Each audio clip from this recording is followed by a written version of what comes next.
Flosstube.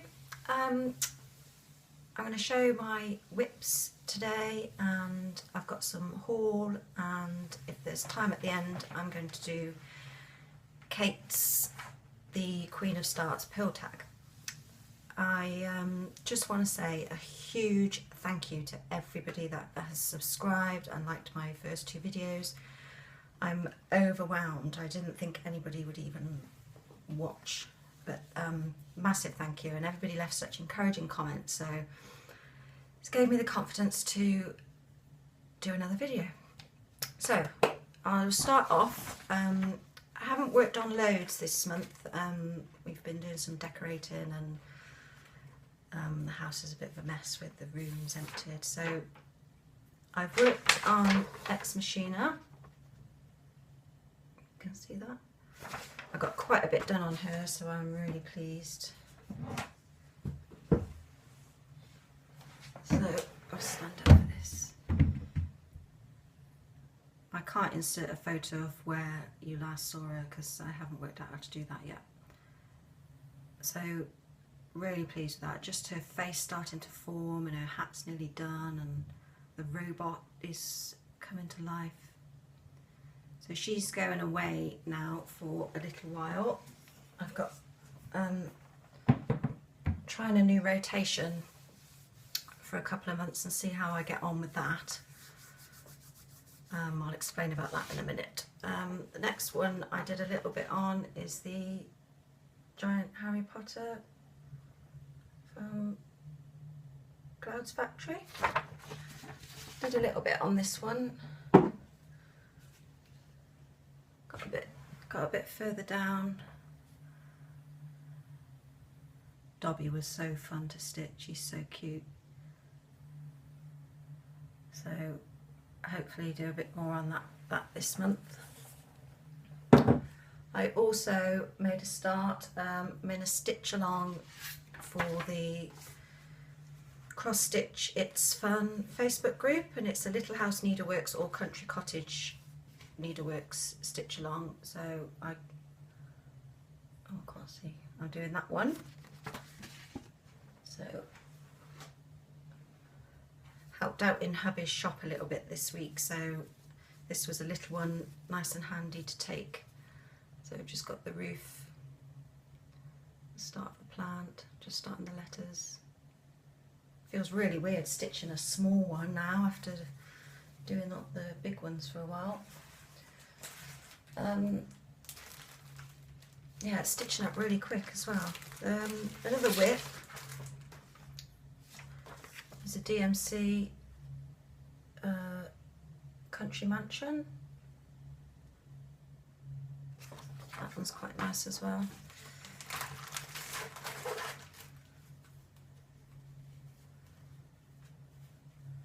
I can't remember what this is stitched on. I think it's 14 count, which I don't, the holes are too big. So that's progress on that one. It's quite nice, I quite like it. The all along the bushes there are going to be roses, which are French knots, so I need to get back on the tutorial. When I see it being done, I can do them really well, but if I don't see it, I can't remember how to do them, so I have to keep getting the video up. I bought a really good journal, just basic, but it's laid out really well, so I'm going to start a rotation. I haven't filled loads in yet, but it's got note sections on each page, which I've been putting the fabric that I'm stitching on, how many stitches, and then I'm doing it on a 4-weekly rotation to try and include the 3 big ones, which is the 2 Heaven and Earth designs, the Old World map and Ex Machina, and the Harry Potter, and then on the 4th week to do a small one. So this month it's the Home of a Needleworker one. So I'm going to do it for a couple of months and see how it goes. I'm not sure if a week is long enough to make substantial progress on those heids. So we'll do it for this month and next month, and then I'll reevaluate and see if it's working for me. So got some haul. I've ordered more.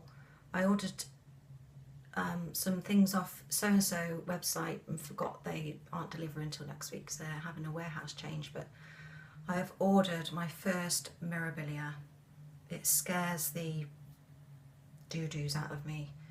I don't know why. I was really scared doing Heaven and Earth before I did them, and now I love them. Yeah, they scare me. But I've ordered one that sort of really popped out at me. It looks not basic, but it looks one of the easier ones out of them all. I think it was called the Petal Fairy. I really like the way she sits on the petal. But I'm not going to kit it up yet. I think I'm going to sort of watch a few videos and just see. Haven't done beading before, so, but well, we'll see. Anyway, haul. I bought the Bothy Threads Peony kit. This is for the Stitch Mania Stitch Along that starts on the 1st of April. Some gorgeous colour threads in there. Need to sort them out. Can't wait to start that. This isn't really haul, but it was a freebie from the lovely Michelle at Heaven and Earth Designs.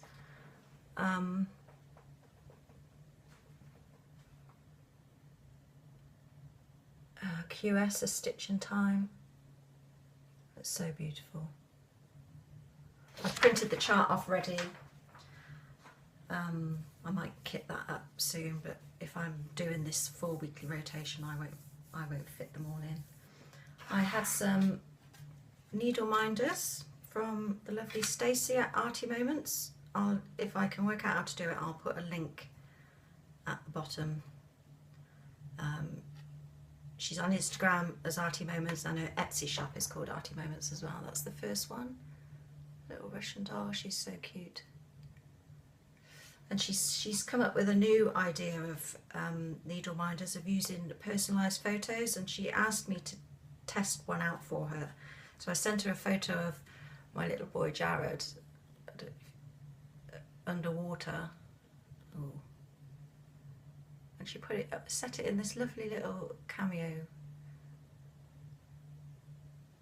So they're really cool. She makes lovely needle minders. I also bought the Paco thread organisers. These are a revelation. I saw them on Teresa Little Stitch's video and Shazzy C's video, and I wouldn't say I'm enabled easily, but I was with these. They're a little bit because you have to sort of sit them next to you, so they do sort of, the threads do get tangled, but who doesn't like stroking floss? So I bought two for the one Heaven and Earth design, because they hold 50 colours each, and obviously there's 90 colours in the Haid. So what I did, I photocopied the symbol chart and cut them out and glued them on. They come with these cards, which are double-sided, and then you just, oh, that end.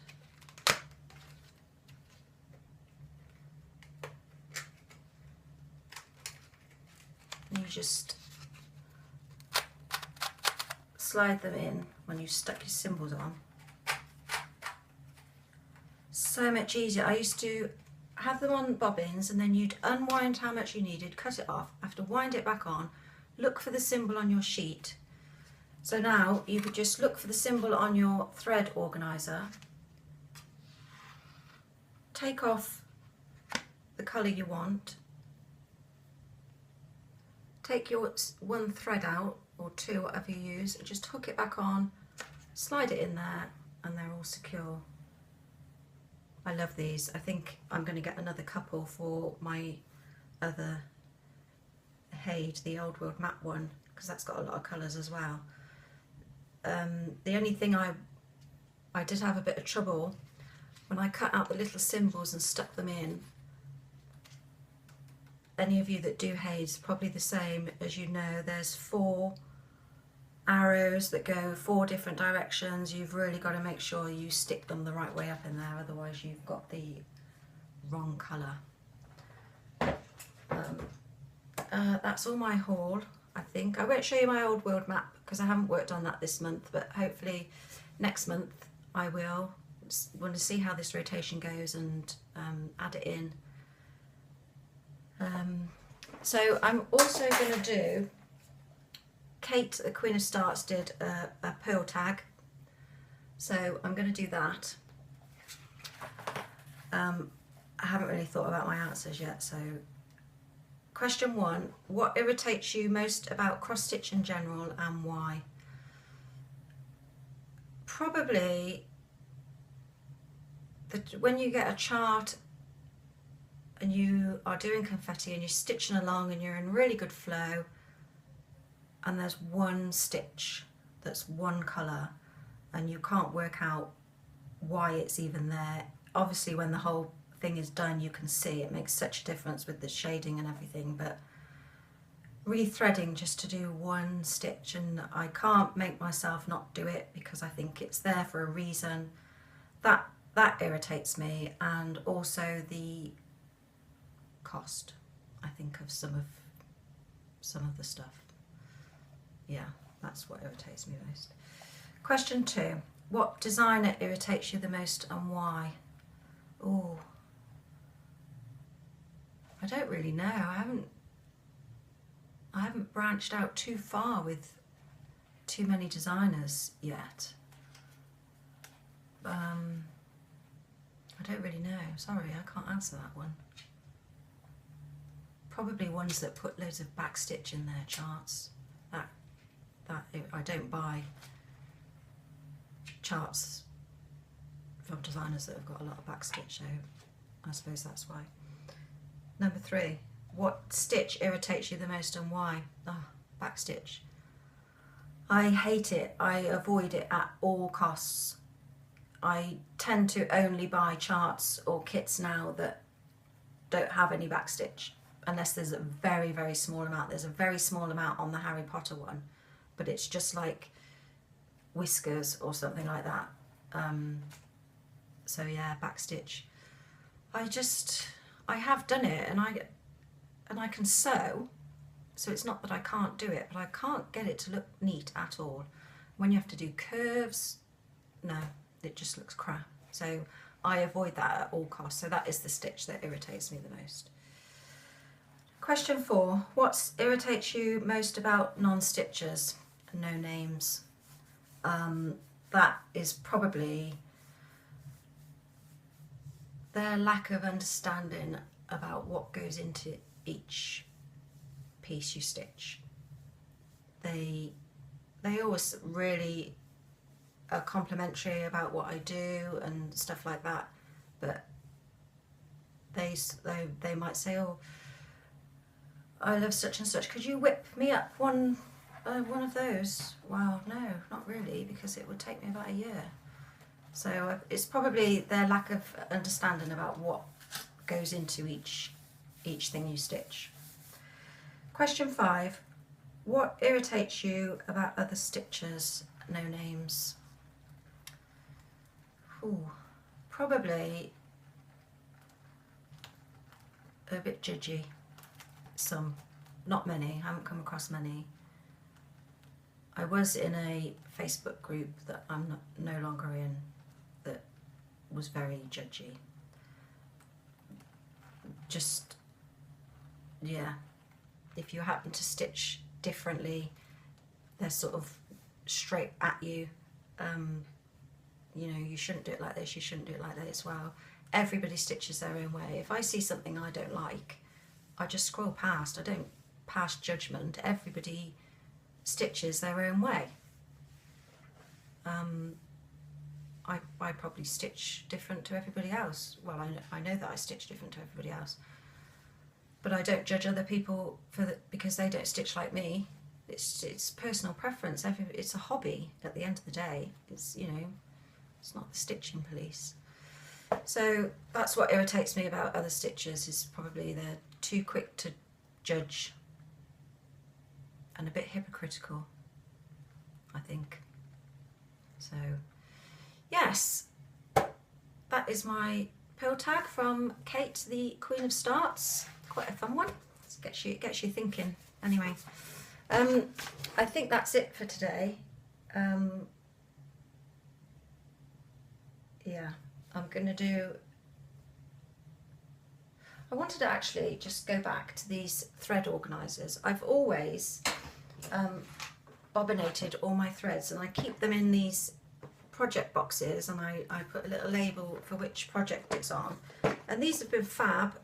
Put the spare ones in the back with my highlighter, spare needles, and they're all numbered and really organised. But now I'm using those thread organisers, I'm tempted to put the floss in floss away bags, because they don't really need to be on bobbins. If I'm pulling them off to put on there, when I next need to refill that section, say, I would just take it out of the floss away bag and cut off what I need and then put it back in the bag, and then you can put your extras, because obviously with this one I've got 2 or 3 skeins of each colour. So yeah, I'm seriously thinking of stopping using bobbins for the large projects and using these and getting some floss away bags. So yeah, watch this space for that.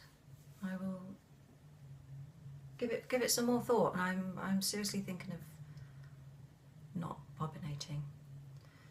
So that's it. I'm going to do another video next week. I want to do Adele's For Reals Though tag, because that's a really fun one. I haven't got time to do it on this video today. So happy stitching. Have a great weekend, everybody. Thanks for watching again, and thank you so much for everybody that likes and watches and comments. It really, really does mean a lot to me. So I will see you all very soon. Bye.